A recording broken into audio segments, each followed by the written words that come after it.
Hello, friends. Welcome back to another episode of I'll Call You Right Back podcast with me, your host. My name is Chad Medved. This is my podcast, and I appreciate all yinz being here this week. First and foremost, like I said, we are in the thick of December.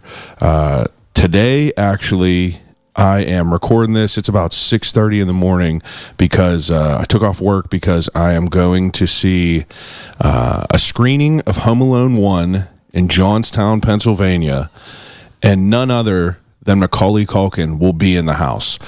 He's going to be doing a Q&A after the movie premiere, and I'm pumped about it. Christmas is here. Christmas is here, everyone. In addition to this show that I'm going to, I got a couple other things that I want to touch base on. First and foremost, December 22nd, I am throwing a Christmas show at Bottle Rocket Social Hall in Allentown. My partner, Odd Pittsburgh, will be there, and this one is going to be one for the books. We are going to go through all the holiday nostalgia that is in Pittsburgh's history. I'm talking about malls. I'm talking about Light Up Night. I'm talking about the storefronts down there. I'm talking about the real Santa Claus that Pittsburgh has in its history. And it's going to be a great time. We're going to have a Christmas party. Santa is going to be there. There's going to be best sweater, best holiday attire. So grab your tickets. They're selling quick. www.bottlerocketpgh.com. You can go up to the events tab on the left, click that, and go down, scroll to December 22nd, and you will find tickets for Merry and Mysterious, a Yuletide journey with Odd Pittsburgh. If you guys have been to any of the Bottle Rocket shows in the past that me and Odd Pittsburgh have done, you know exactly what it is. It's going to be a great time. Basically, it's a perfectly curated PowerPoint presentation with visual aids, video aids, and some good music. And then we just basically, we're jazzed up about it. We give you a nice presentation. We show all of our findings, and we have ourselves a time together. Now, tickets are going quick. I would advise you to buy them now. BottleRocketPGH.com. Get them while you can, and I hope to see all yinz there. Now, I also hope to see yinz at the Commonheart 10-year anniversary show the day before, December 22nd, 7 p.m. The Commonheart, who is a great band in the city of Pittsburgh, and the lead singer, Clegg, is my guest today. And I just want to promote his show and implore everyone to go out on the 21st and 26th and support some big dogs in the city of Pittsburgh. That being said, this week, the reason that everyone is here, I sit down with the lead singer of the Commonheart, Clegg, who is a great guy that I've met through this podcast. Me and him have had an episode a couple of years ago to promote their third album, and it's their 10-year anniversary, and they do a show at Mr. Small's every December, and they've been doing it for probably 6 or 7 years. This one is very special because, one, it's the 10-year anniversary, and two, they are creating a live recording of this show. So come December 21st, doors open at 7 p.m. You can get tickets everywhere. Go to Mr. Smalls, go to thecommonheart.com, and you can get all the details on the Commonheart 10-year anniversary show. Going to be a hell of a time. In addition to that, Clinton comes over and we sit down and we talk about his life. We talk about how he became a singer, how he became a musician in general, how he got introduced to it, and how the Commonheart ultimately formed. They are a very, very unique band. They are a very, it's an ensemble. You go there, you watch their live show, you're blown away. And it's a cool thing to have people like this in our city that are doing great things in the music scene, and he's just one of them. We got so many people in Pittsburgh that are doing great things. Last week, I talked to Nate Catanzarite, who is a bassist that is outside of Pittsburgh that's playing with Charles Wesley Godwin, who is a fantastic country artist, but we got ourselves a hub of players, singers, and pickers. And I'm excited about it. I always enjoy sitting down to talk with musicians because it's very unique. It's very unique, their story, their journey, how they got to where they are, and the persistence they've had to have over the times to get to where they are today. So, without further ado, episode 295 of I'll Call You Right Back podcast with Clegg of the Commonheart.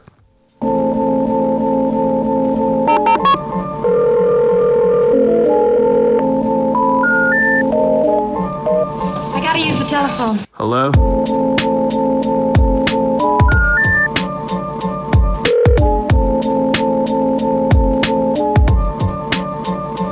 Telephone. I'll call you right back. Call you right back. Telephone. I'll call you right back podcast.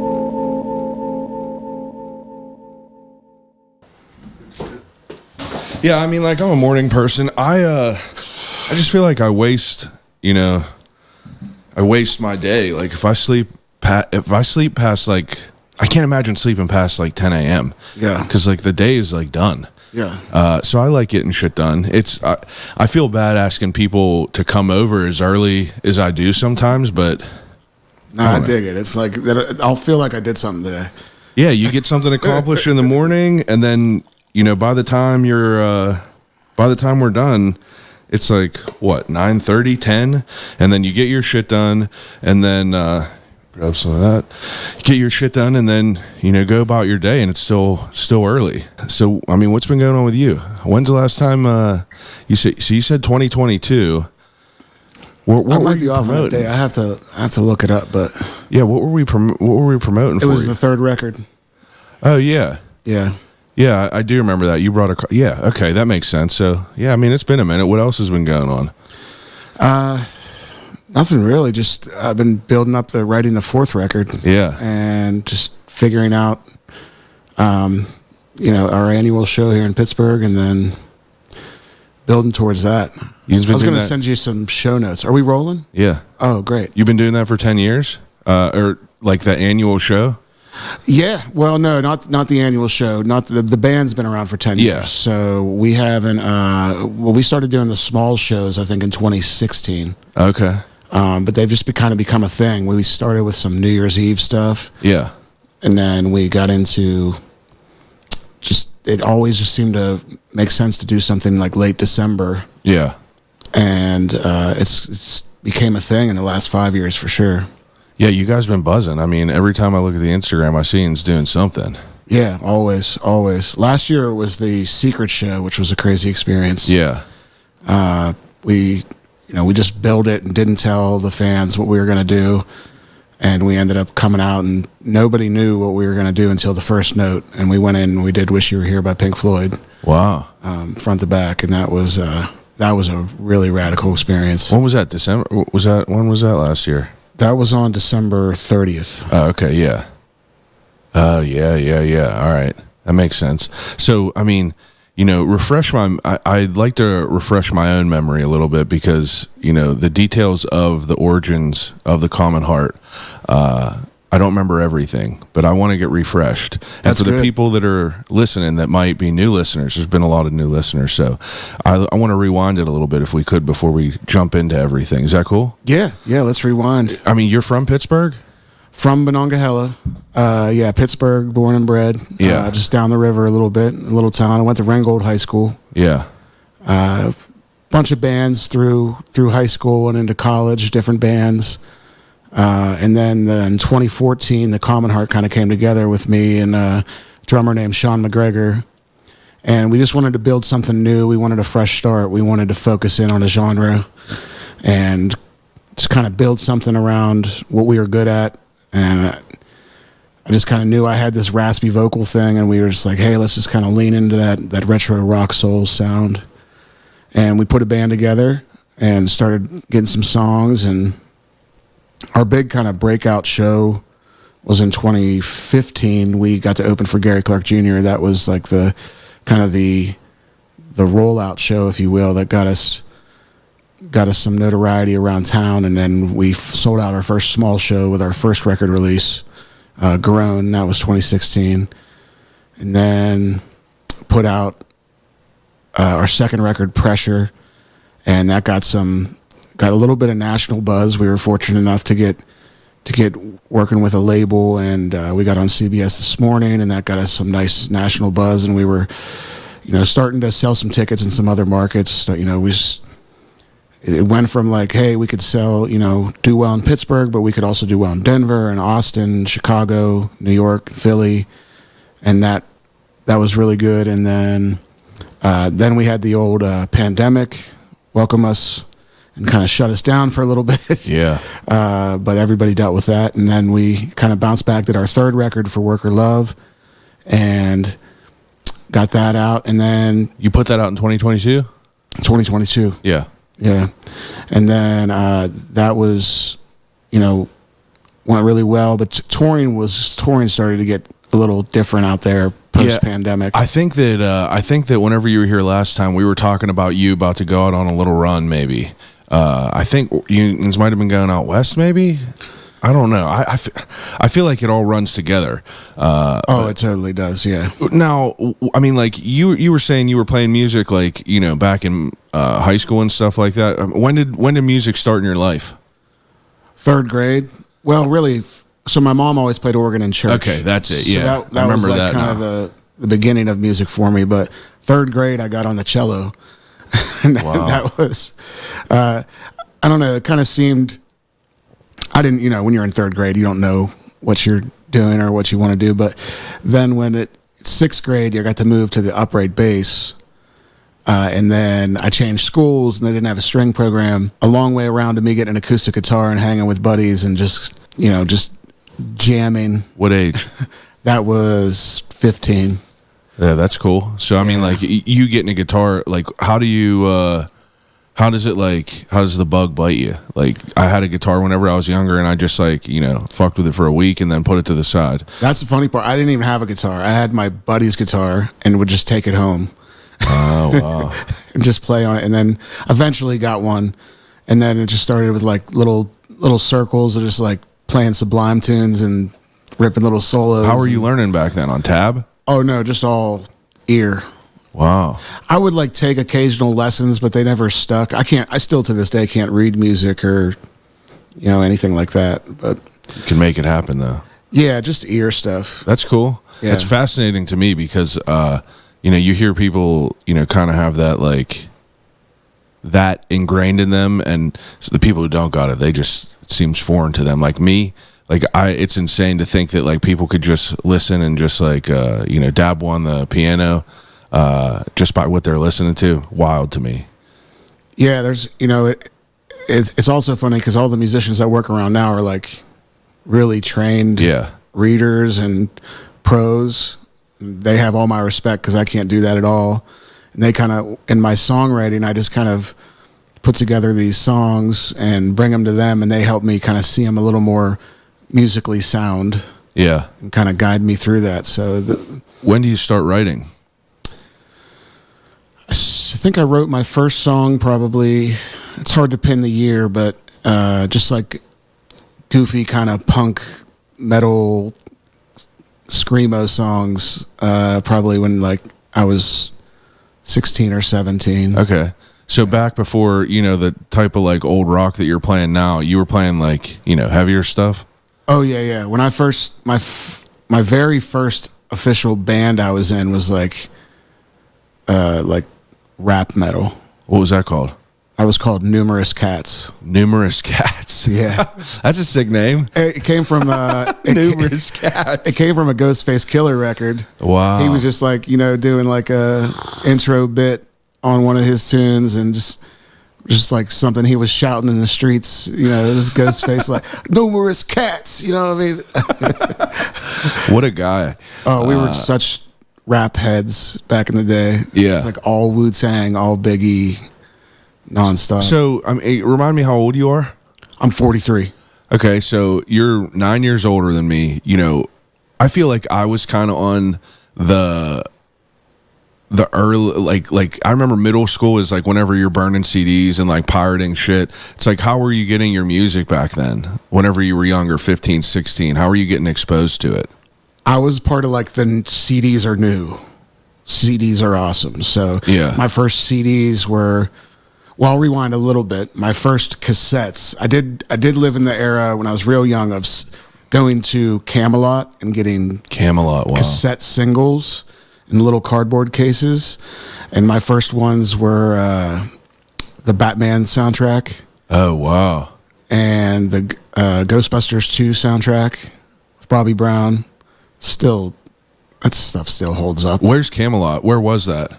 Camelot was at, well, there was one on South Park Road in whatever mini mart was, or like whatever, like what do they Strip call it? mall. Strip mall. Yeah. Thank you. Whatever strip mall was there was one there. It became different. I think it became an NRM. It became, there's probably some other names I'm forgetting. I was going to say, I don't remember if I was, if that's just a name that I remember in my mind or if that's something that I went to. I feel like I went to it, but also it could have been something completely different. Who knows? That's wild though. I mean, so you would just go and you would basically like fish through the different CDs that are there, like coming through and everything. Yeah. Cassettes at first, but then when CDs hit the scene, my first grabs were, I think they were actually Christmas gifts. My sister got me Dookie. Oh yeah. And she got me the Chronic. Oh wow, that's a good little variety. Those are two good starters. Yeah, that's two good starters. So like, whenever you were younger and you listened to like both of those, what like grabbed you more? Well, my old thing with music when I first started, it was all about putting on that CD and singing alone in the mirror. Mm-hmm. Like I know that you did that from a young age? Oh, 100%. Like always sang in the mirror, always envisioned myself performing. Wow. Which I didn't really have the wherewithal to think that I wanted to be a singer or anything at that point. I just thought like being a performer was definitely something that I always wanted to do. I distinctly remember thinking that wasn't like I couldn't do it. It was just like a fantasy. Yeah. But always in the mirror. That's cool to hear. That's cool to think about. That like you kind of like had that from a younger age. Yeah. And it's full circle now. Just played the fucking Steeler game. Insane. Now coming up and like you starting to like play music and like jump in a band. Like what was the music scene back then? Like were you guys like what kind of places were you playing at? My first introduction to like a music scene. Yeah. We were playing house parties in my hometown. We played a old roller rink called Pancake, which was like just kind of like a little bit of a punk scene. But we went out and played Pancake, and I remember we closed our set with Killing in the Name of. Oh. And I like covered myself with an American flag, and the band was like, "Oh, that was good, man." How old were you? Oh, I was 16, I think. I was like, that's fucking sick. That's a cool story. Yeah, it was just, and like I don't know, there wasn't like a ton of people there or whatever, but it was just like the first time we really felt like a band, and we were just like, oh, we're a band. Yeah, we're do this thing. Yeah, that's neat. How many people were in there back then? Oh, you mean at the show? How many numerous cats were in the band? Numerous cats. There was 5 of us. That's cool. Yeah, I mean it's fascinating because I just had Nate Catanzarite in here, who's a bass player. Yeah, I know Nate. Oh yeah, he's awesome. I would assume all the music people are definitely like everyone cross pollinates and knows everyone. But it's just interesting to like kind of hear how people like what grabbed them into music and like what grabbed them into like kind of legitimizing it rather than like messing around with your friends in like a garage or a basement and like wanting to play shows. And he was in a band from like high school to college, and it's just it always gave me like a big level of respect for the people that were just like really like marching around boots on the ground trying to just like find shows and find places to play, whether it be in a little house or whether it be in like a fire hall or some shit. Pittsburgh, I don't know. You think everyone has a music community like we do?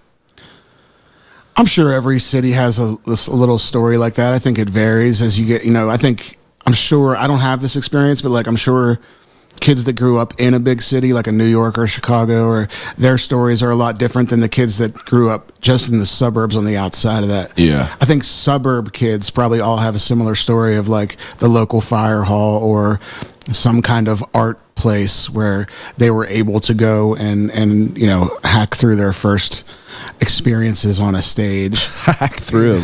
I mean, I know mine were hacked through for sure. It's cool though to like keep those memories and like have that in your your life, your book of your life is like being on stage them first couple times and just not knowing what you were doing and just figuring it out? Because, like, you know, I don't know, it just goes to show how far you've grown. Now, if you're in high school, what are you thinking you're going to do for a career? Oh, I was definitely a no idea kind of person. I didn't have college in my sights or anything. It was really just, I was a person who was very obsessed and fond of all my friendships in my hometown, and that my friends were my life. I loved hanging with them and drinking and causing trouble and fishing. And then we all started working at this pizza shop. We all started working at a pizza outlet at the same time. It was like my whole friend group. And we were just delivering pizzas around Monongahela and, you know, playing music when, you know, and fishing. Yeah. And then kind of a jumping off moment was my best friend and I we're just having a conversation one day. He's like, "Hey man, I'm going to go to the Navy." And I was like, "Oh, well that's cool." And then I had a very like in-depth look, like, what am I going to do? Yeah. So then I started taking classes at CCAC and thinking about school, which I never had like grades in high school, so college was never on my radar. But I eventually got some grades enough to where I transferred over to IUP and started that journey. But I was very much like, I guess I'd call it like a tomorrow thinker, not a year down the road thinker for much of my younger years. Yeah, that makes sense. I was just curious, like, if, you know, because obviously, you know, you're becoming adult, you need to, like, you know, make those decisions about your life on what you want to do. You obviously know you're not going to work at the pizza shop forever, but, you know, music wasn't like paying bills back then at that age, right? Like, you're not making that much money, so it's like you got to figure something out. Yeah, for sure. What'd you go to school for? Business tech support. What that means. It's an umbrella term. It's an umbrella term. What do you do? Like what did you did all 4 years at IUP? Yeah, it's really like it was really focused in on like computer hardware technology, just like learning how to build computers, support, you know, different things, but on like it had a business angle of, but. You know, it kind of was what it was, but it was good. I loved my classmates, and I feel like I learned a lot. But it was more setting you up for a job to just do IT work.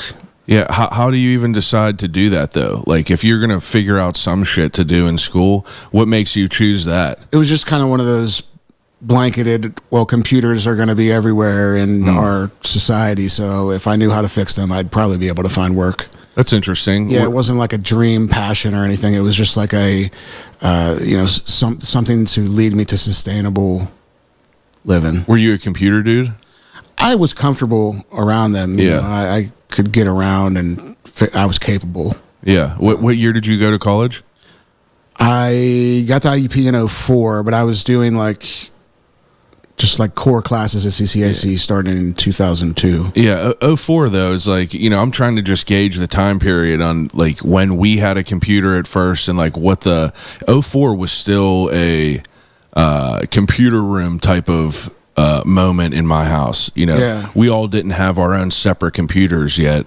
It was just like, you know, we had one family computer that we just destroyed trying to download shit. Yeah. You know, Kazaa and all that, Napster and everything. Oh, yeah. So many, but it's interesting to think of the climate of like, you know, how you said like computers are about to take over and it's just like an easier, like a secure type of job. Yeah. Now, you go through there all through IUP. Are you playing music? Not all through. There was kind of, when I was figuring out college and what to do and all that stuff, I kind of got a little bit away from music, but quickly once I was like living in Indiana and living up there, I started writing, and then I started going to open mics, and that's how I met some of the first musicians that I started working with at IUP. Were you singing in your previous bands in like high school? Yeah, singing. It really started with rapping. Okay. But you were doing vocals. Doing vocals. Okay. Mm-hmm. And I mean, you meeting people up there and trying to get back into music a little bit. Is that where you met people in the Commonheart? No. I met them post college. Oh, okay. I met a young man named Glenn Struther who had who's still playing in the city today.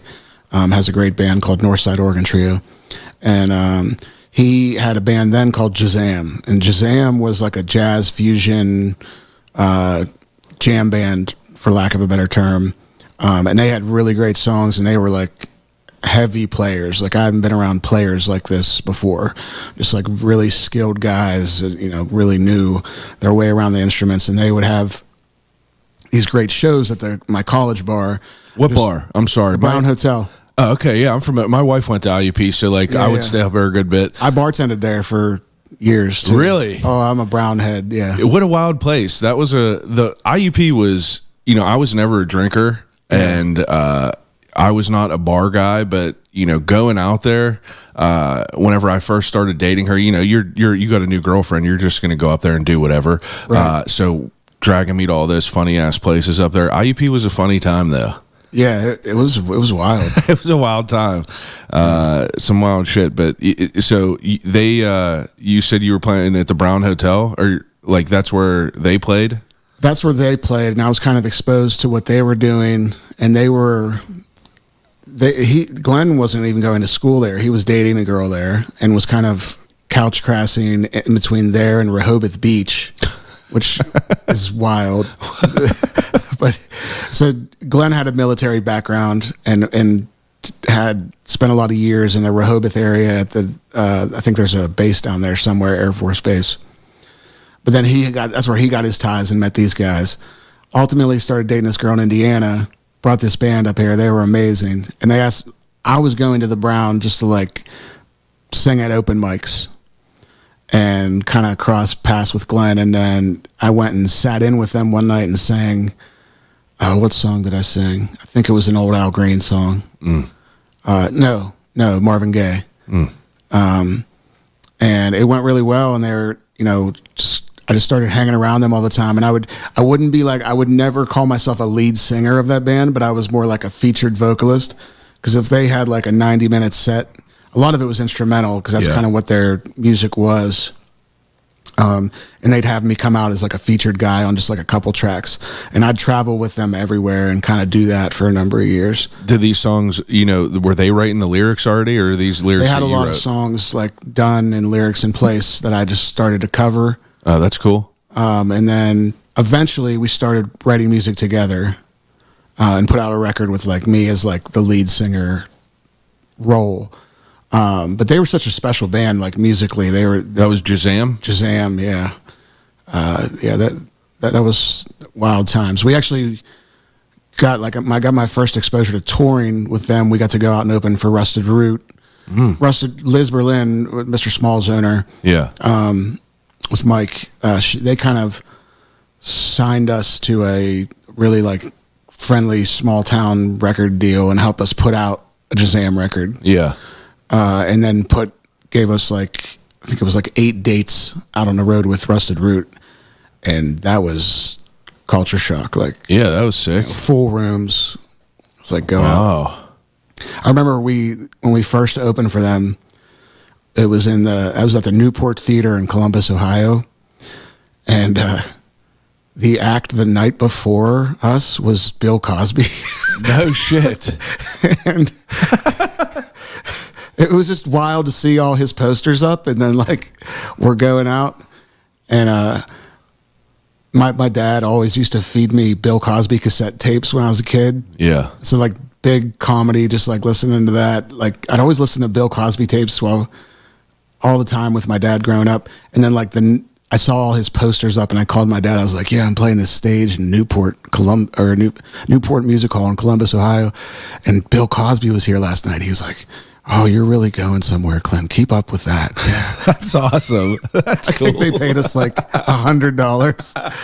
That's Really all right. going somewhere. That's a good story, though. That's a good story. I mean, just to play that same venues is that's what's so cool to think about, is just a listener is the people that have the opportunities to go and tour around, and who just played there before. I saw Paramore in an old gymnasium in New Jersey before, and now they're one of the biggest bands in the world. Yeah. It's just wild to think that all the stages these people were on. It's powerful places. Yeah. How long were you messing around with them? I was balancing college and touring, Yeah. which got to be hard. You graduated college in 08? 07. Okay. And I'd say probably like top of 06, I was kind of had a hey guys moment. Let me just knock this college thing out or I'm going to fail out. Yeah. And kind of left the band to do that. And Glenn and I still, and everybody in the band and I remain super close, but kind of left the band after that. What happens in 08? You graduate and start working?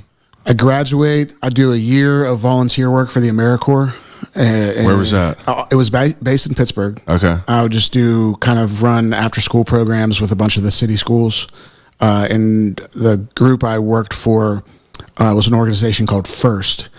And FIRST was an acronym for First in Recognition, Science, and Technology. And it was basically a way to show young high school kids science and technology, and we'd build robots that would like compete, not battle bots, but similar. Yeah, they were very anti-violence, destruction. Yeah, they were more like build a thing that would like pick a Nerf ball up and put it in a basketball hoop or something. Yeah. Yeah, that's cool. Functional shit. Yeah. Wow, that's neat. That's you doing that, were you someone that was like into technology after school? I don't know how to like really phrase it, but like you said, you were just like not a big computer guy. You kind of just fell into it, but like, did you kind of like fall in love with that world a little bit? Yeah. I mean, the first step for every nerd, I think, is video games. Yeah. I was definitely there. And then once we had a computer in the house, I was always on it. Yeah. Kind of figuring it out. Well, what makes you go to AmeriCorps? My sister did it. Oh, okay. And it also has for doing it, you get a big tuition relief. Oh, that's cool. So that was nice. Yeah, absolutely. So that was the angle, but it ended up being more than an angle. It became like, it was really enriching. It was like cool to like, form relationships with some of these kids, see them grow, see them get into technology. And a lot of these kids in the Pittsburgh city schools, they don't have a lot to go home to, tough situations. A lot of kids that participate in after school programs, not all of them, but a lot of them just kind of had tough backgrounds, and to see them have that time and get exposed to, technology and science, and, just, it was very enriching and super cool. Yeah, that's good.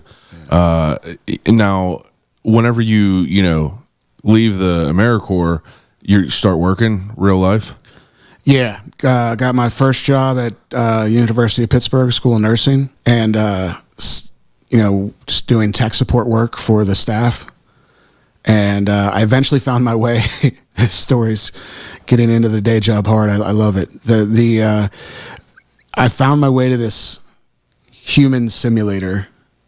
That this might sound crazy, but like doctors, nurses, they train on these things called simulators, and use simulation to work through different scenarios to help build, their skills.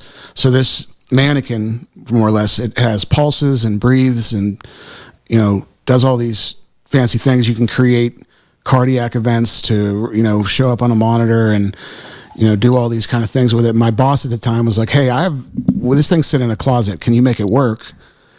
And I, figured it out. It runs on a software.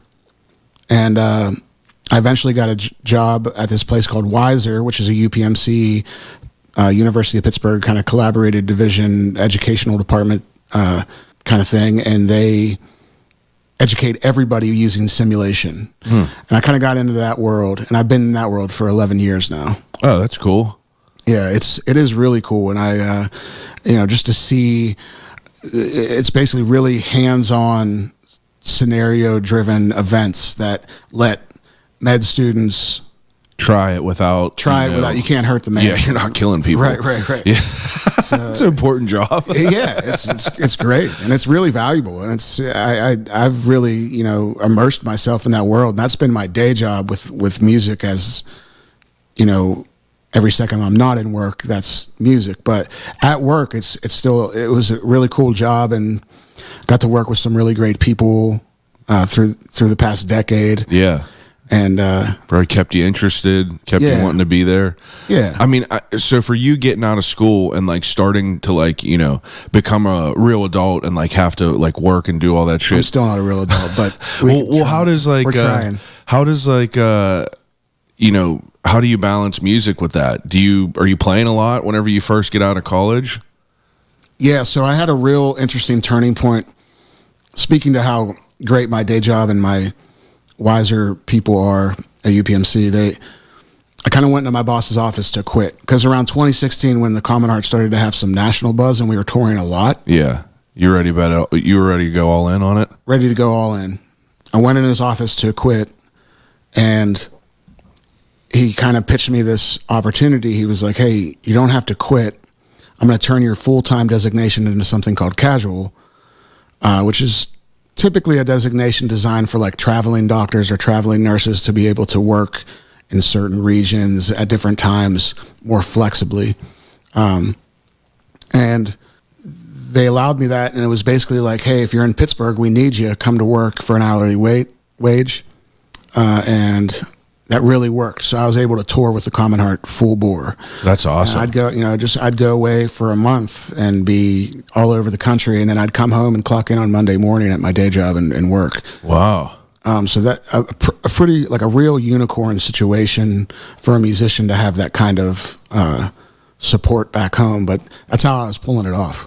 Yeah, because obviously, like if you're in a band that's like out there grinding, trying to make it happen. Yeah, working a full-time job they don't really go hand in hand. No, they don't. There's a lot of construction workers in the music industry. Yeah. So I mean, you guys started the Commonheart. You went through making them 3 records, and you're getting ready to make the 4th record. Yeah, I've been writing nonstop the past like 18 months. It's been a really fun process. I've been writing with new people. How's your process of writing?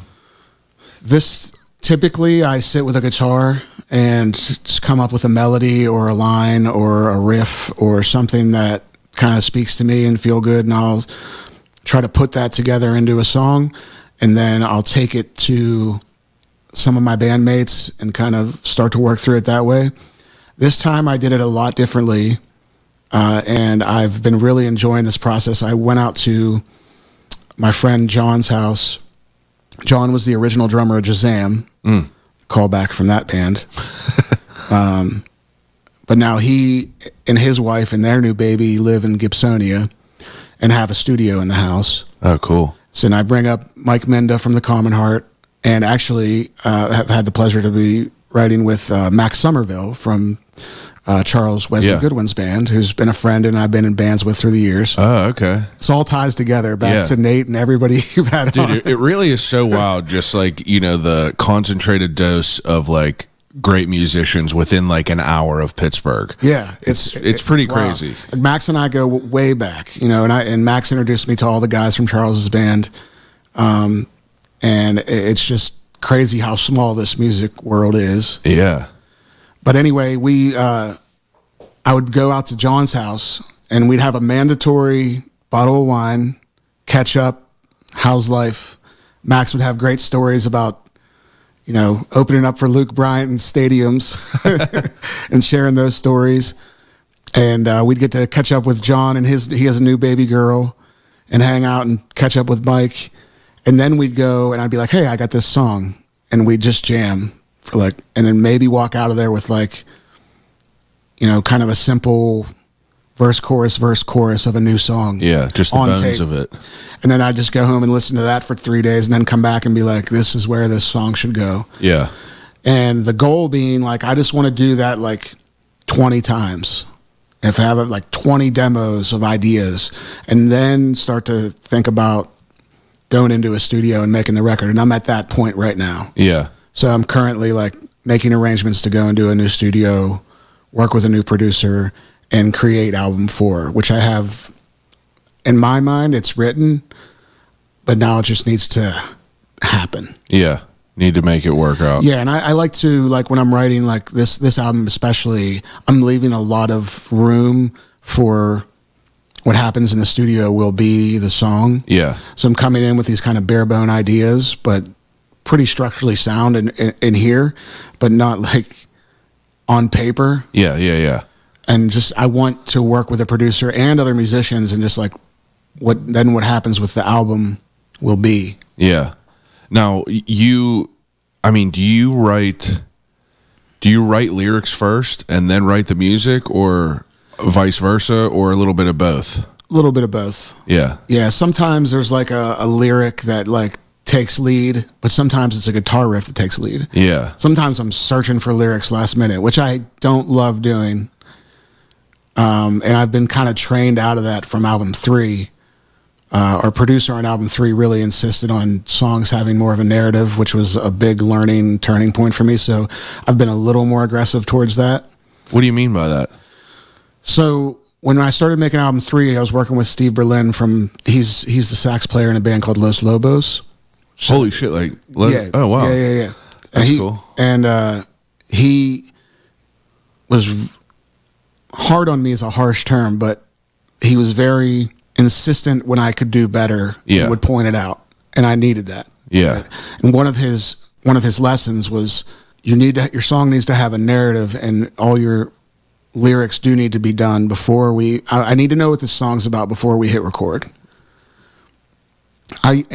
Before that, I would be guilty of like, oh, I'll figure out the lyrics. He's like, nah, every lyric, every syllable of what you're trying to deliver is a note and is important to the process. So with that kind of him steering me there, I think it elevated album 3. I'm trying to do the same thing. So all that to say that, like, I'm a little more in tune to get lyrics done and sorted than in the past. Yeah. Are you someone that like has troubles, writing, or does it kind of come easy to you? No, it's hard. No, it's hard. It's like anything with art, man. It's like I'll get waves of it, Yeah. Just like I'll have real inspired times, but someday the hard part is like forcing myself to sit down with a guitar. Yeah. Every day. Is that what you do? Like you try to be like, regimented a little bit? Every day with the guitar, at least. Yeah. At least. If not going out to John's house and having a session. If not going to someone else's house and collaborating on something. If I feel like I'm working, if I'm doing a gig, or if I'm doing like a solo gig or doing something with music, that's work, and that's fine. But if I'm literally just getting home from work and hitting a happy hour and watching TV all night, I'll be really down. I'll get depressed. Yeah, I feel guilty. Yeah. Well, I mean, I know the reason that we're here and we're kind of doing this episode now is because on the 21st you have the 10-year anniversary show. I mean, like, how do you prepare? Like, what's your mindset now? Like, going up to a show like that, because you're gonna record it live. It's gonna be a live album. It's gonna be a live album. I have a full 3-person film crew coming in to shoot a full 90-minute show.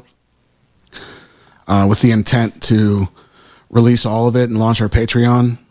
And kind of, I'm trying to embrace the new model of releasing music and figure out how to do that.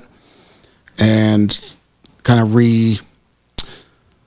not rebrand the band, but, kind of adjust the model to how we want to release music and share our art with the world. How I approach it is just do everything I can to, get to our fans to let them know it's happening first and foremost. Yeah. And just the biggest hurdle. But then it's like, I just wanted to do something that I've never done before. I didn't want, every year when I think about like, we do like 2 big Pittsburgh shows a year. They kind of typically have been in the rhythm of like a big summer festival kind of play, whether it be Arts Fest or a Deutschtown or something like that, like Northside Music Festival, excuse me. Or just some kind of big summer play, maybe out at Heartwood or something. And then always our December small show. Yeah. It's kind of become this annual thing where I want to say 5 or 6 years now. But every year when we approach that December gig, I think about new ways to make it not only interesting for our fans, but interesting for the band. Last year I did the Secret Show, which was radical and everybody enjoyed it. But this year I was sitting around thinking about ideas, and I was like, do you realize it's been 10 years since we've been doing this? Maybe we just celebrate the 10th anniversary and make a record with it. Because a lot of our fans and people that we've worked with through the years, they always say, wow, your records are great, but you're different live. You'd be a perfect candidate for a live record. And I was like, I don't know how to do that. Never taken anything on like that before. What's the difference? Like the way you're approaching that compared to, doing a shined up studio album. I feel like a live record, what do you do different for that, really? I think preparation. Yeah, I guess. I've had this, one thing I can glaringly is I've had the set list written for 2 months. Oh, okay. And that's been in the hands of the musicians on board. How many people? There'll be 11 people on stage. How many people are in the Commonheart technically? Technically, there's 5. Okay, yeah. Well, that's like, I'm saying like the constant members really, and you have all these players that you pull in all the time, right? Right. Yeah. Right. So technically 5. There's a few floating members that, aren't always available that I probably wouldn't do a show without. Yeah. Some of the relationships from a professional standpoint are a little complex, but that's great. We're getting older. We're figuring things out. But that night there'll be 11 on stage. That's insane. Yeah. He said, "Yeah, I know it is." Yeah, are you like a stressed out person? Like, do you get stressed about shit like this? I think I keep pretty cool on the outside, but you're just tearing yourself apart inside. I'm just a big ball of. I know. No matter what, you're like, if I'm cool. I'm gonna act cool. Everything's gonna be fine. If I'm acting cool, everything's gonna be cool. But inside, you're like, what the fuck is going to go wrong? What do we got to do? What do we got to get ready? And it's like, I can't even imagine what you guys are doing. Like, I do these small shows at Bottle Rocket, and I have like a partner that's doing it with me, but I make myself absolutely sick because I got my show the day after yours, and it's, that's really where my mind's been the past like few weeks. But I feel like I'm playing it cool, but like you said, it's chaos. It is an odd thing. Like I always have the next thing. Yeah. These like big mountain milestone kind of things that I think are some kind of finish line, but it's really only another hill you got to climb. Another hill. So, and then as soon as that one's over, then there's another one behind it. There's another one behind it. Yeah. I think that I need it. Yeah. I think that's what drives me. Like I had a little time last year where, after the Secret Show and the Commonheart didn't have a super busy year last year. We were kind of sitting back and doing some like regional festivals and stuff, but keeping a little quiet because I was doing a lot of writing and our keyboardist was having twin babies, and there was like a lot of factors that kind of kept us off the road. And I was more stressed then because I think when you feel like you have something beautiful and that you really believe in, and you're not flexing that muscle and you're not sharing that will drive me more crazy than show prepping. Yeah. That sitting with that, but that can be cured with just going to an open mic and singing. Like anything with music. I've been pretty fortunate to have some avenues in Pittsburgh where I could like Matt from Allegheny City Brewing. If I text him the night before and ask to play an hour, just like, hey, can I set up in the brewery and play? I just want to play. He'll be like, yeah, come down. Yeah. And we'll be like, pop-up event, and just that makes me feel good. Like, Yeah. just if I'm creating and doing something. That makes sense. But if I'm sitting around doing nothing, way crazier feelings than when I'm the most stressed. Yeah, it's like the train. Whenever you're like, stressed out because you have a lot of shit to focus on, the train is like, ripping full steam. And whenever you don't have nothing, the train stops. So to get it started again, it starts slow. Yeah. But once you got that momentum going, that's how I think about shit too. I feel like that I have to plan to do a show or an event, some sort of thing. And then I just I'm already scurrying on what I'm going to do after this one. Cause I just want shit to focus on. But I probably would be easier if I just kind of chilled with what I'm doing, but I don't know. It's not as fun. How do you make the Steelers happen? You guys played for halftime for the Steelers. Yeah, that was wild. It had to be. People, was there? You said there was 60-some thousand. 60-some thousand. Yeah, is that how much is in there for a Sunday night? I thought maybe I heard the number 72. Oh, okay. Holy shit! I would have no idea, honestly. Yeah. How does that happen? So my relationship with the Steelers goes back to, if you remember the Patriots game where Jesse James got stopped. Yeah. And when he got in and we actually won, but they won. Yeah. I sang the national anthem for that game. And that was and the way that happened was about 2 weeks before that, the gentleman who books the national anthems and runs Heinz Field, I'm going to leave his name off, but I learned that when he just called me and left me a voicemail. You never talked to him before that? I've had some interactions with his family through some different charity events that we've done. Okay. But I've never actually met him. And he left me a voicemail about doing the national anthem at the Patriots game. That's insane. Nuts. And that was also, I think the call came from the Commonheart was really buzzing at that time. We had just put out our second record. We just did CBS This Morning. We had some nice national buzz. But ultimately, when I spoke to him, he was like, hey, I just really want to involve somebody doing good in our city of Pittsburgh. And to have a local musician come down and sing the national anthem on this game would be special in my eyes. And kudos to this gentleman, because he really does have his finger on the pulse of Pittsburgh music, and he was really just trying to do a good thing for a hometown kid. And we got to go down there and do that.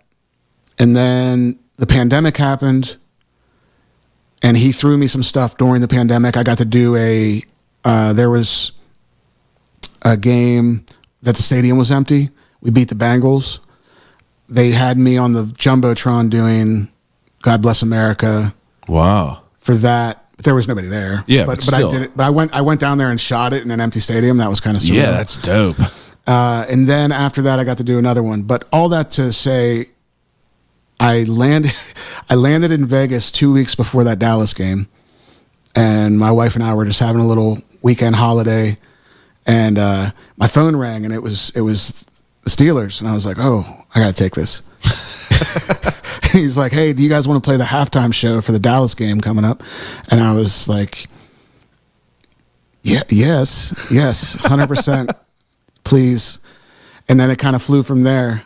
And then I heard Snoop Dogg was going to be there, and I thought we were going to get bumped. Wow. I saw that picture of that photo bomb. That was sick. Super sick. What's the day of doing that? It was, to be honest, it was a lot. It's like we got there at 2. Yeah. And then if you remember all the storms, so it was like a 13-hour day for us, because then we had to wait for the whole stadium to clear out to leave. 13-hour day for 8 minutes of song. Yeah. So it was a little bit of work and, hurrying up to wait, but ultimately the time up there was surreal. Hell yeah. It was. Yeah. That's, that's a pretty cool opportunity. Yeah. I have one cool Snoop Dogg story. I would love to hear it.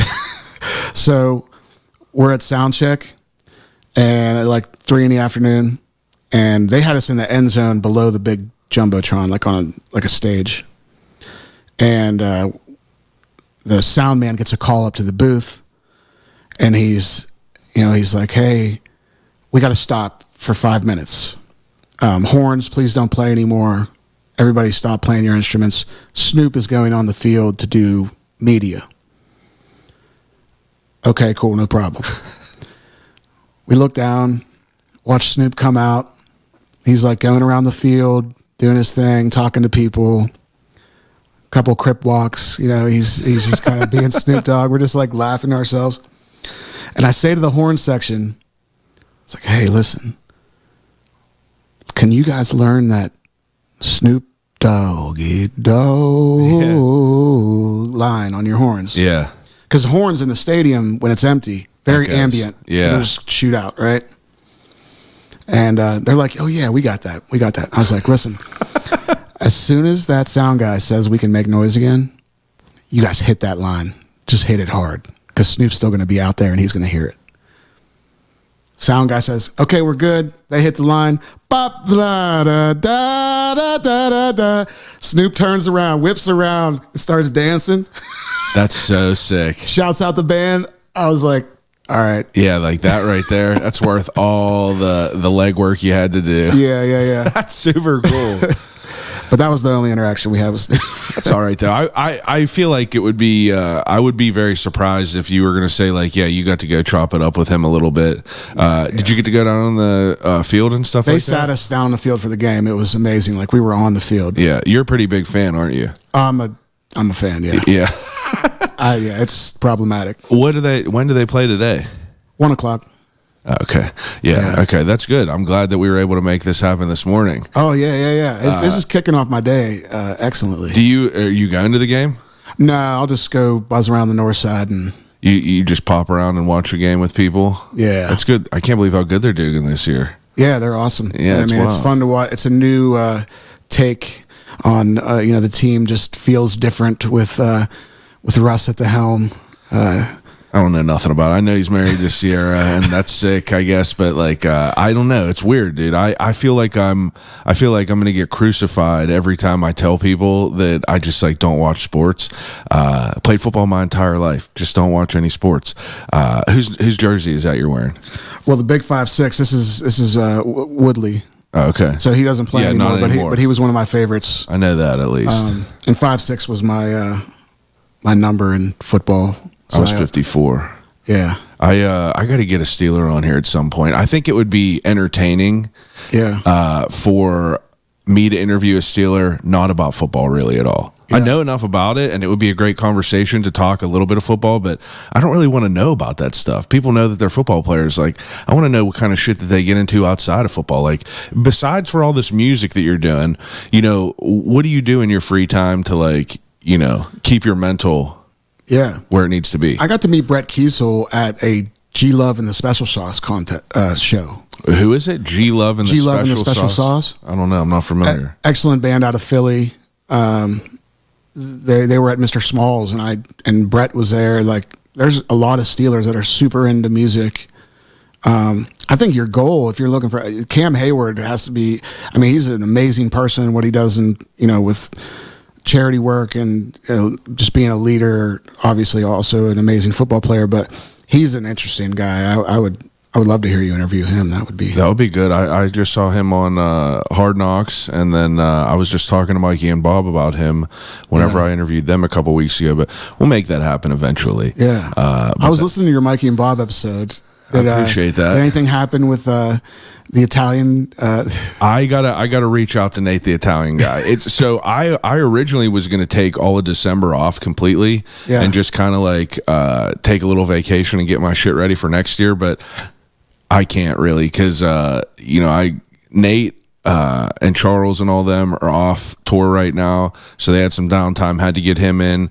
Then he hit me up and said that Al and Eric want to come on, and I got to get them in here. I'm just trying to strike while the iron's hot. You wanted to get a show in, and we were able to make it happen. So I don't know what's gonna transpire with the next month or two, but I'll get to Nate, the Italian guy. I think that would be a funny story. They had nothing but great things to say about that guy. Oh, I could listen to those stories all day. That was good. Yeah, that's definitely a wild Pittsburgh just got some wild people in it. So, I mean, what are the goals after the live show? The live show is going to be Mr. Smalls, December 21st. What time? Doors at 7, show at 8. You have anyone else performing? Or it's just you guys. We have an awesome group called Melinda and the Night Sky opening up the show, and a really cool thing that's going on with that band in particular, outside of them just being great, like The blues. Women of Rock. Yeah. So Melinda Clegg is she runs Women Who Rock, which is a pretty badass organization, and we're collaborating with them on. We're going to do like an auction at the show to raise some money for McGee Women's Research Institute. Hell yeah! And Melinda is just like a fantastic. I'm pretty sure I met her at the Yinz tailgate. Yeah. I think she was there. Yeah, she's awesome and just a badass singer. That's cool. I didn't know she played music. I just met her while she was like, kind of just mingling with people there at their booth. But that's cool. Yeah, so that'll be good. And then we're filming and recording for release. That, and then I know after the show, it's all about album 4 for me. Yeah. We have some shows booked next year, but no like extensive touring. I just don't, until there's a new record, I'm not stressing.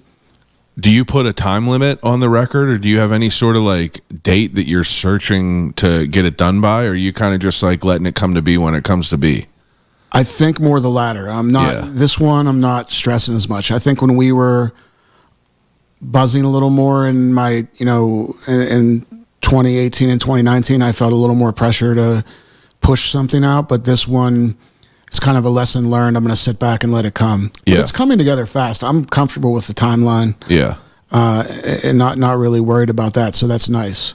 But also my guitar player, Mike, reminds me like, let's just do this one right. Let's make it really good. And no reason to rush it. Yeah. So that's what we're doing. How often do you guys like get together and practice? Do you just practice, or is it kind of like, whenever yins are able to get together, you just make it happen then? Practice has not been a thing. Yeah. It will be.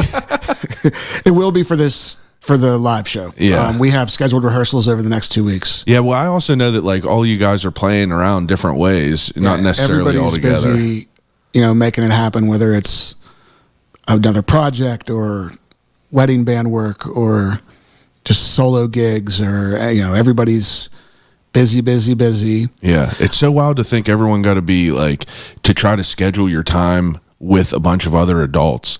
When you're younger in bands and shit like that, I mean, you guys just are worrying more about of a gang. Yeah, it's a gang. Yeah, you show up when you can, and whenever you're not working at the fucking gas station. But now you're like, we have a family, a mortgage. We have to like focus on shit like that, and to be able to like organize your time with other human beings that already have limited free time. Dude, it's a beast. I can't imagine it with how many people are in bands, because like it's chaotic sometimes to try to like just link up with one other person's schedule with mine. So it's definitely a different level of respect to keep grinding. Yeah, and it speaks really to them. It speaks to the band, because like they are so gifted musically. Not to speak crazily of them, but like it really. The fact that we don't have to have like weekly rehearsals to tighten up speaks to their skill set that they've crafted, because they're older and they've studied a long time, and they know music well. And I'm confident to walk in. Like I did a thing yesterday with, we were doing just Christmas classic standards, right?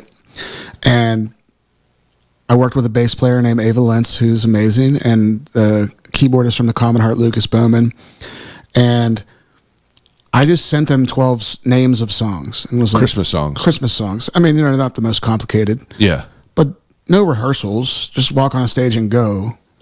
Same with the Commonheart. If I send them the set list and say, here are rehearsal dates, I know we're going to come in and play those straight down. Yeah. And I've done shows where I send them the set list and we show up to the show and we go, and they just, speaks to them and their ability to be able to come in and just be that good. Yeah, and adapt to anything that comes. Yeah. Your Christmas, like you doing Christmas carols, like what's like your you don't do any like sort of prep for stuff like that? Or you kind of just like go in and like, flip the switch and you're on? Because it's like, I imagine like, everyone really knows the Christmas carols. So, what do you do? I love Christmas. Yeah. Like, I know my Christmas songs. Yeah. I know my songs. Yeah, so I just kind of come in and do the Bing Crosby thing and just kind of, Yeah. and just enjoy it. Are you a singer at home? Oh yeah, I'm a shower singer. Yeah. And then That's good. I'll work on stuff at home alone. That's cool. Yeah, so I just I do my own like individual prep and sing through them at home and make sure I'm on my stuff. Do you have like a voice, not a voice exercise, but like, do you do anything to like, take precautions for your voice?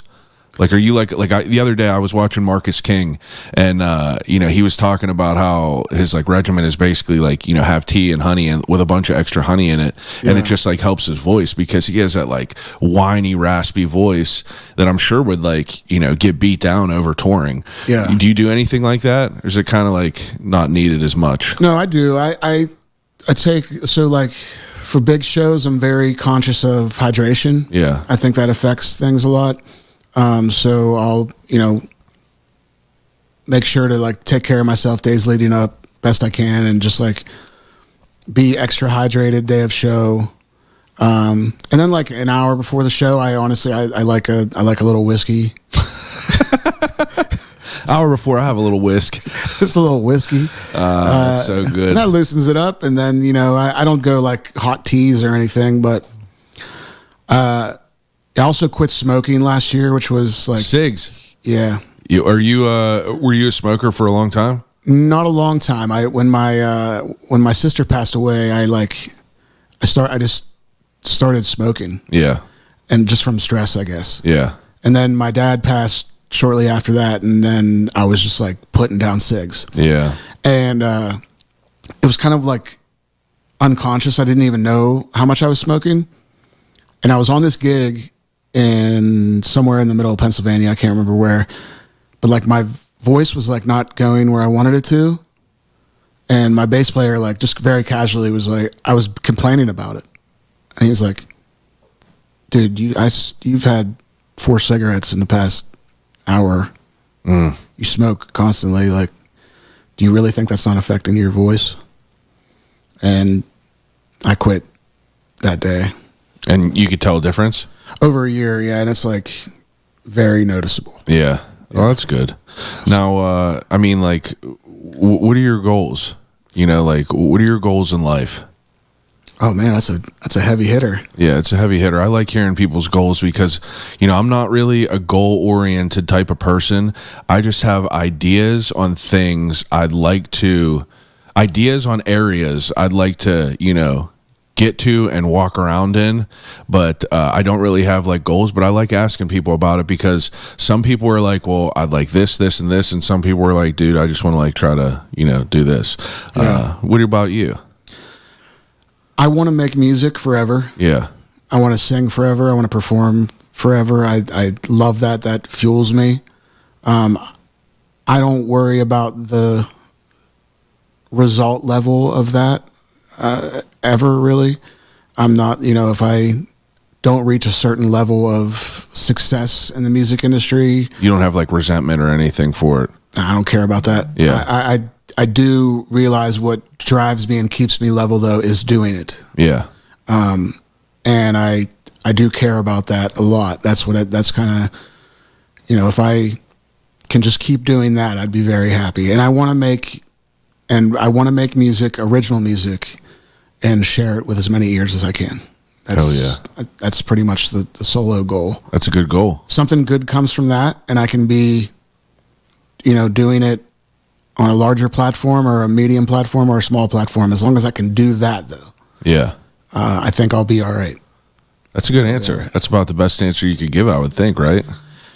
I hope that's what I'm going with. So I hope so. All right, that's good. So let's get into the ending segment. All right, the ending segment I do with everyone is an ending segment called Desert Island Questions.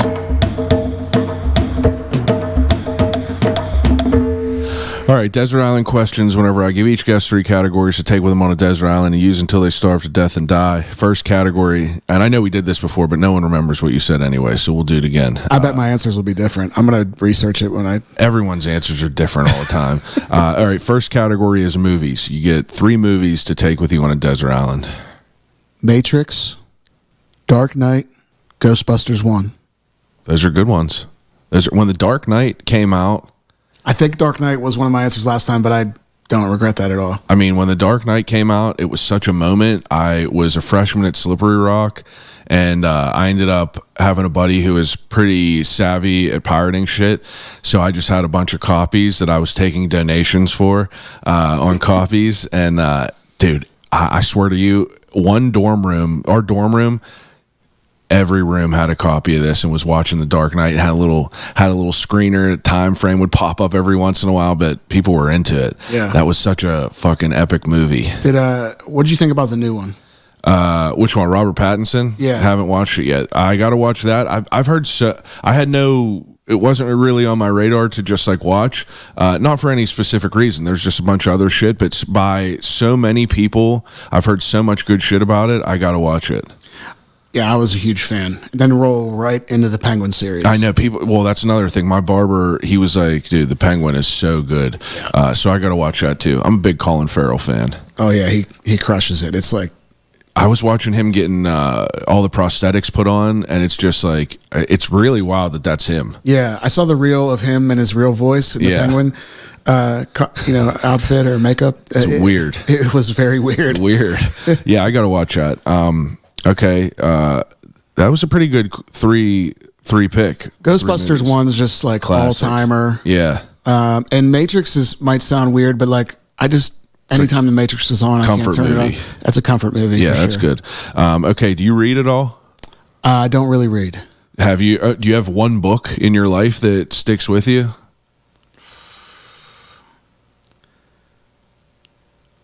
I read a book called Frankenstein when I was in like 9th grade. By Mary Shelley? It was like I don't think it was like the original. Oh, okay. It was some kind of take on it. Okay. I'm just not a big reader. Yeah, that's all right. But that was a good read. I enjoyed that. What about your favorite video game, if you could pick? A video game? Any video game of any time. Mario 1. Okay. Don't you think that would get boring on a desert island to use over and over again? You would have to be bored of Mario 1 after a little bit. I don't care how good it is or how classic it is. It's like saying, yeah, dude, I'd take Duck Hunt. Eventually, you know exactly where them ducks are going, and it would just lose its... But that gives me comfort. That's fair. That's a good touche. You know, you can just play the menu and listen to the music, and it just take you into a good place. All right, 3 CDs. Oh, I'd go The Chronic, just because it's my whole youth. I'd probably go some Grateful Dead live record for some peace. And then... Tell me, you have any newer artists that you've been really enjoying? Yes. Yes, I got to see a band called Jungle. Jungle. And I got to see them live in Vegas. I had no clue what I was walking into. We went to see LCD Sound System. That was insane, huh? That was really awesome. And Thundercat opened. Oh, wow. But then in between the two of them, this band came on called Jungle. And you'd probably recognize some of their tunes from like, sorry to say, but like they have a lot of fame on TikTok. Yeah. But I've been listening to their records. Outstanding. Yeah? Really Jungle. good. Just I'll really check good, them out. feel good kind of pop soul. Okay. That's good. That's been really good. And then, I'd probably do The Chronic, some Grateful Dead record, and then I'd need something soulful and gritty. Maybe like Otis Redding live in London. I think that's 67. That's a good variety. Yeah. That's a good variety. You listen to any heavier music anymore? Not anymore, but I will throw on a Slipknot record every now and again. Fuck yeah. God. I missed their show whenever they were here, but you know, it looked insane. Yeah. That's one of the best live shows I've ever seen. Oh, I bet. I mean, that's epic one. All right, third to last question. Okay, so that rolls right into a second question. That's your favorite concert you've ever been to? Slipknot's up there. Yeah. I definitely top 3. What's the best one you've ever been to, you think? Can you put a finger on that one? The Sphere was pretty nuts. Who'd you go see? Dead and Company. Oh, you went? Yeah. Was it insane? Yeah, I did 3 days in a row. Wow. Did you go with Randy? Yeah. Oh, okay, yeah. That's sick. It was unbelievable. That's wild. It's undescribable. I don't know if that. How I kinda long feel is like one it of those doesn't. shows? It's like 2.5 hours. Yeah. I don't know if it really counts though, because it's like I feel like it's a different experience. Yeah, so it like you have it's not really just like the playing of the music and the lights there. It's Yeah, you're not really tuned in with the band. yeah. I mean, you are to an extent, but I would say it's much different. Yeah. Than other. Like, I know. I'm concert trying to hit something out experiences, there. That's good. One of my favorites all time show wise was really random at Johnstown Flood City Music Festival. I was right up front for the Derek Trucks band. Oh yeah. And this was when they, not to the level they are now. They were kind of, smaller touring group, but I was in tears. That one stuck out. Okay, that's good. Third to last question is the death row meal. Death row meal, appetizer, main course, and a dessert before you go. I'm going provolone sticks. It's the most picked on here. I mean, if you're gonna go, Yeah, cheese sticks are the most picked appetizer. How weird is that? it's not surprising. Yeah, no, it really ain't. They're so good. They are good. Or if you know you're gonna die, you're just gonna eat. Or a wheel of cheese dumped in grease. Yeah. It's like I see it on menus and I'm like, I can't do that today. Yeah, I can't But if I knew I was going, Yeah. All holds off. yeah. Main course. You seem like a steak and potato guy. I kind of am. Okay. But I also have a seafood problem. Okay. Like I'm a shrimp hound. Shrimp hound. I'm a shrimp hound. Cocktail shrimp. I should have picked that as my appetizer. Yeah, cocktail shrimp is good. I was just tearing some up for Thanksgiving. Yeah. That's good. Yeah, I crush shrimp. I'd go steak, dry aged, porterhouse, rare. I like the detail of it. Yeah. Rare, an aristocrat. Dessert then. I'm going to go with my birthday cake, yellow cake, chocolate icing. That's a good one. Classic. Classic. All right, second to last question. You're getting ready to go on tour. You go into a gas station to get some snacks. What's your first choice? Well, first, if they got, is Turner's in play? If you want it to be. I mean, a carton of Turner's is the ultimate treat. Is it though? I'm a fan. Okay. Are you not? I mean, I'm indifferent. Okay. I'm indifferent on it. I mean, it's good, but it's like I feel like as an adult now, I just can't drink it. Yeah. It's just literally just sugar water. The diet's good. If I ever have one now, I'll get a diet Turner's, but I tend to just go towards like an unsweet tea. Yeah. Something I thought we were still dying afterwards. We are dying. That's touche. It's touche. It's like 48 grams of sugar in a carton. No, I am conscious of that though. Same. Like, yeah, I used that to would be drink that would gallons. be a treat. Yeah, that would be a treat. I was like, we would be playing video games at our friend's house in middle school, and I would drink like, damn near a gallon of tea, and I'm just like, holy shit. Okay, yeah, that works. And then I'm a potato chip hound. Yeah, what kind? I do like the kettle. What kind? You ever have Martin's? I've had Martin's. Fantastic. I got no quarrel with Cape Cod. Okay. Yeah, I got no quarrel with Cape Cod. They're a little more mainstream, but they're good though. They're They good. I like it. I think they're more local, but they have them in a lot. They have them in Jersey Mike's and stuff. They're just like the green. Oh, you Vicky's. Vicky's. Vicky's Is that chips. local? I don't know, but they're good. Yeah, I like a Vicky's chips. They're solid. Okay, those are good. That's a good answer. All right, last question. You have a conversation. Anyone alive or dead? Who would it be and why? If you can forego a loved one. Right. I don't know. Maybe Trump Dog. Yeah. Wouldn't that be weird? It would be interesting to talk to him for sure. I think someone else picked him before. People pick weird people. Like sometime people were picking Stalin on here.